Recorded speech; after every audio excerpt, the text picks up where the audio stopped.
12 in set 3. Welcome back to the Foster Auditorium. Right before the break, we had a timeout.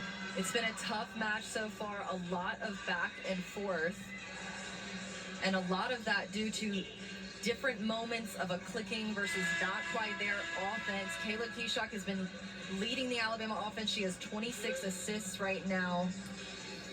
She's under the instruction of new hire by Coach Rashinda Reed, Will Boyd, who came on staff just this past year. His specialty is setting. He is a setting coach, and I had the privilege of being coached by him on my 17-year-old AAU team. How was life playing volleyball at 17 AAU? How'd that go? It actually went really well. We beat a lot of teams we weren't expected to beat. So that was a fun tournament, fun memories, absolutely. Williams back on the floor here for Grambling. So that point for the Tigers snapped a 3-0 Alabama run. This is Correa serving, a Western New Mexico transfer. Campbell frustrated with herself after that misfire. That again looks like just a little bit of a missed timing, but something that they want to take care of, and something Coach Will Boyd, you see right here, is going to hopefully have a role in helping Keshok figure out what her hitters need. Nice response for the Crimson Tide to build a 3-point lead. Great job by Paris Thompson coming in and doing what she can do, taking care of her job, taking care of her role, playing it really, really well, and getting some kills for Alabama. She's got 5 kills on 5 swings, all in this set. That is what you do as a player. That's every coach's dream, to have a player who waits for her turn and goes out and performs when she gets it. And that's now 12 serving errors on Alabama. So this is the first of 2 matches today for the Crimson Tide. They will take on the Citadel tonight. Citadel, preseason favorites of the SoCon. Agee with a rocket. Just rips it down the line. My goodness. That was a stunning swing and reminiscent of what she was doing in the first set. I can't let that point go by, though, without talking about how Lindsey Brown has come in, number 8, the Diaz Libero, out of Alabama. She has done a great job of coming in and playing all-out defense and putting the ball on the setter's head in serve receive, so Keshok had the option to set whoever she wanted. That's a true freshman. There's another one. Daniel with a swing. Grambling gets it across. Here comes the Crimson Tide. Agee. This point will be awarded to Grambling. It's the second time we've seen that call in this matchup. That is the third time that the second time we've seen it on Alabama, the third time we've seen that call. Those lift calls can be very controversial and very subjective to the ref that you have. You kind of have to learn who you're playing under, whose court you're on. Kind of like a strike zone for baseball on a home plate umpire. Definitely. I think at least she's calling it pretty consistently both ways. That's peppered down by Essence Allen with 13 kills to pave the way for Grambling and a timeout utilized by Alabama. This Grambling team just will not go away. They're continuing to stay in the match, continuing to stay in this set right here. They're crawling their way back in 1 point at a time and really don't look phased even when Alabama seems to have the momentum. They've never looked defeated. Alabama has built an 18-17 advantage. What has stood out to you in this third set? I think both teams look a little bit more comfortable in their systems. Both teams look a little bit more like they're expecting what's coming, not like what comes across the net at them as a surprise. I think the first set, it almost looked like Grambling was surprised when the ball came across from Alabama. And then in the second set, it flipped. It almost looked like Alabama was surprised that Grambling figured out a way to start returning the ball. And both teams are looking a little more settled in. They're having their moments of unforced errors, which is always just unfortunate when you see those missed serves being in the net. That lift call right there. We saw out of system last set from Alabama. those can get really frustrating and can look like small points but feel like big points if you're a player in the match. So I think right now I'm just seeing some teams that are settled in and need to figure out how to stay with their momentum, how to keep momentum rather than it continuing to shift back and forth. So first game of the season for both of these teams. Was there a point in the season where you really just kind of felt settled in and comfortable? I think as an athlete, once you get through your first 2 or 3 SEC play matches, once you have a couple home games, maybe 1 or 2 away games, that's when it just feels like, okay, this is life now. We're in and out of town, we're playing all the time, and the level of play is really, really high. Huge block for Grambling coming out of the timeout. That's now 4 blocks for the Tigers. That is a huge momentum point for Grambling. Great job by their front row, remaining disciplined up there, putting up 2 blocks in a row. There's a long pass to AG. Crimson Tide reset. Another swing for AG.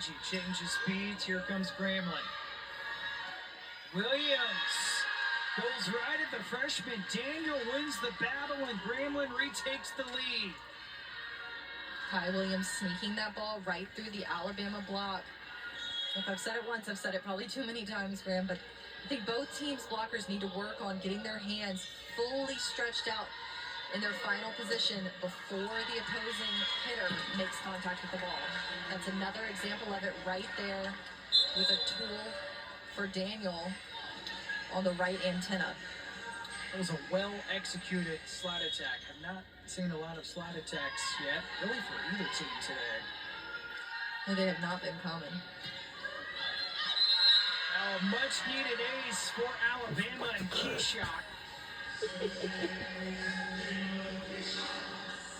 With Keyshock back in the back row, she's got 3 options again as a setter, which can always feel more comfortable now that she has Dunaway behind her on the right pin. Sends that into the net.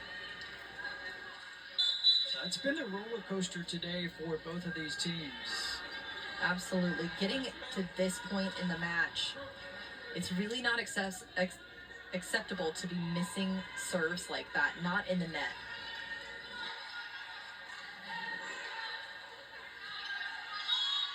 Second year in a row, these two teams have played each other. Alabama with a sweep last year. Tough pass to AG, and she cannot get it across. Pass just a little bit too much behind her. That's a second unforced error in a row, so Coach Reed will call a timeout to get her players back on the bench for a minute to take a deep breath and form a game plan. So late stages, set 3. Grambling goes up 21-20. What is important late stages in a set like this? At this point, being disciplined in transition, being where you need to be, not getting so caught up on the hit you just made that you're not ready in time for defense, or not getting so back defensively on your heels that you can't transition out to swing on offense. I think a lot of times what you'll see in moments like this is a hitter gets so ready to swing on the ball that they don't stay down in defense, or the setter gets so ready to set the ball that she doesn't stay back in defense, or the opposite, that they get so stuck in defense, getting worried that Grambling's going to hit the ball or Alabama's going to hit the ball and find open court, that they're stuck in defense mode and can't ever put a hard swing back across the net. So right now, I think discipline and transition and being ready to switch gears quickly is going to be the name of the game. 1 point advantage for Grambling. See Coach Reed trying to get everybody on the same page for Alabama season opener. This is a Grambling team out of the SWAC. They were picked middle of the pack. 12 teams play volleyball in the SWAC. New look SEC. Everybody plays volleyball except for Vanderbilt. And you got the defending national champions now members of the SEC or the Texas Longhorns. That's right. Definitely changes the whole SEC volleyball landscape. I'm excited to see what this transition does for SEC volleyball and the growth of the sport here in the Southeast.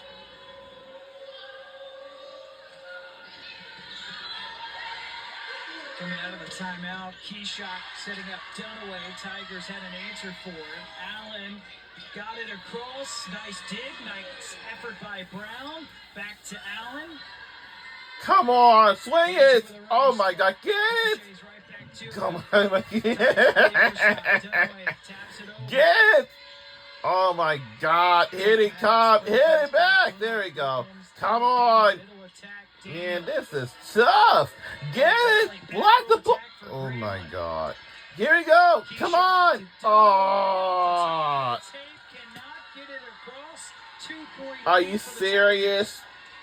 That was a great rally. Yo. That's exactly what I was a little bit worried about. Seeing players not ready to swing on the ball, and we didn't see a hard swing out of either side of the net because they're so afraid. We're to back make an down error to this late in 2, the game. but we had a struggling start. And now an ace for Gremlin, number 6. Now we have a slow start. What is going on? Like, really, honestly. It looked We like was it not just even kinda been down. died out of Well, we nowhere. was, but Brown couldn't get her feet right behind it. we did not even been on these enough. Here we go. AG.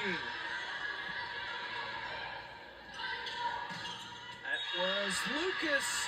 Oh no! Now they got one more point That is such a left tough ball to defend before we make each a time. victory on And the set number Tigers able 3. to And find that deep right back corner of the court.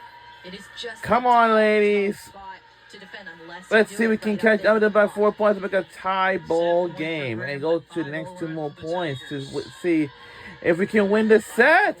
2 sets to 1 on the road in Tuscaloosa. Here we go. Swept on this floor a season ago.